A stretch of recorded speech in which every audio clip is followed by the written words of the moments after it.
श्री शिवाय नमस्तुभ्यम। हर हर महादेव। इस चैनल पर मैं आपको गुरुजी पंडित प्रदीप मिश्रा जी के उपायों की जानकारी देती हूँ। कोशिश करती हूँ कि उपाय आपको करके बताओ जिससे आपको देखकर समझने में आसानी हो। जैसा कि हम सभी जानते हैं कि कार्तिक का पावन महीना चल रहा है और इस महीने में गुरुजी ने कुछ 7 नियम बताए हैं। उन्होंने यहाँ तक बोला है कि ये 7 नियम या इनमें से कोई भी एक नियम यदि हम कार्तिक मास में धारण करते हैं तो हमको हमारे भगवान की, भोलेनाथ की या जिस भी भगवान को हम भजते हैं उनकी कृपा प्राप्त होती है। गुरुजी ने पिछली कथाओं में इन 7 नियमों को बताया था। इस वीडियो में मैं आपको वो 7 नियम और साथ ही कार्तिक मास में किए जाने वाले 2 विशेष उपायों की जानकारी दूंगी। यदि वीडियो उपयोगी लगे तो प्लीज़ लाइक कीजिएगा और चैनल को कर दीजिएगा सब्सक्राइब। तो आइए जानते हैं पहले नियम के बारे में। पहला नियम गुरुजी ने बताया कि दीपदान यानी कि दीप प्रज्वलित करना। गुरुजी ने कहा कि कार्तिक मास में हमें दीपदान करना चाहिए। हम चाहे तो किसी भी वृक्ष के नीचे या फिर अपने घर के मंदिर में दीपदान कर सकते हैं। वृक्ष बेलपत्र हो, आंवला हो, पीपल हो या फिर तुलसी हो या फिर अपने घर के मटके जहाँ पर हम पीने का पानी रखते हैं वहाँ पर हमें दीप कार्तिक मास में अवश्य प्रज्वलित करना चाहिए। दूसरा नियम है तुलसी पूजन। गुरुजी ने कहा कि कार्तिक मास में तुलसी पूजन का विशेष महत्व है, इसलिए इस मास में हमने तुलसी क्यारी के पास दिया अवश्य लगाना चाहिए और साथ ही जल भी समर्पित करना चाहिए। तीसरा नियम है भूमि में शयन। चौथा नियम है शरीर पर तेल नहीं लगाना।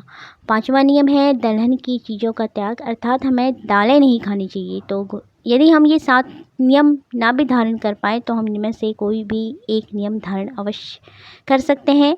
छठा नियम है ब्रह्मचर्य का पालन करना और 7वां नियम है कोई भी एक संयम धारण करना। अब ये संयम हमारे भोजन का हो सकता है, हमारे शब्द का हो सकता है और हमारी वाणी का हो सकता है। तो ये 7 नियम गुरुजी ने पिछली कथा में कार्तिक मास के बताए थे। और आइए अब चलते हैं कार्तिक मास में किए जाने वाले 2 विशेष उपाय की तरफ। बढ़ते हैं अपने पहले उपाय की तरफ। ये उपाय एकादशी तिथि के दिन किया जाता है। 28 अक्टूबर के दिन कार्तिक मास का दूसरा सोमवार है और इसी दिन रमा एकादशी भी है।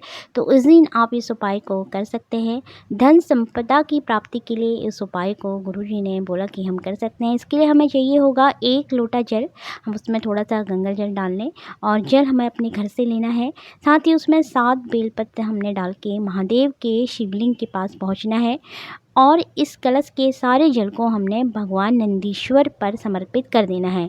नंदीश्वर के उठे हुए पैर यानी कि नंदीश्वर के राइट साइड पर हमने ये जल समर्पित करना है और उसके बाद 7 बेलपत्र हमने भोलेनाथ के शिवलिंग में एक एक करके या एक साथ समर्पित कर देनी है।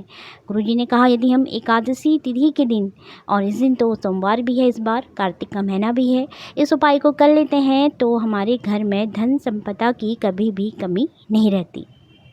बढ़ते हैं अगले उपाय की तरफ। ये उपाय भी एकादशी तिथि को किया जाता है। गुरुजी ने कहा कि इस उपाय को हम अपने घर में या फिर मंदिर में कर सकते हैं। घर में यदि करना हो तो हमें इसके लिए एक दीप प्रज्वलित करना होगा, जिसे हम अपने घर में किचन में जो पानी का रखने का स्थान होता है वहाँ पर प्रज्वलित करेंगे और उसके बाद यहीं पर हम सुधा स्रोत का पाठ करेंगे। इसमें 12 स्रोत हैं जो कि संस्कृत में हैं। अगर हमें संस्कृत में पढ़ने में कठिनाई हो तो हम हिंदी में भी इन श्लोक का पाठ कर सकते हैं।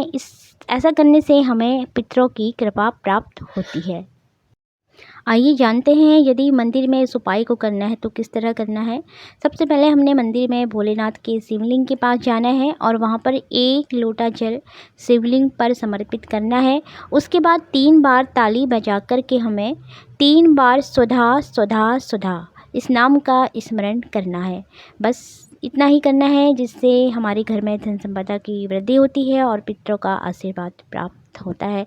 तो ये थे गुरुजी द्वारा बताए गए 2 उपाय और कार्तिक मास के नियम। श्री शिवाय नमस्तुभ्यम। हर हर महादेव।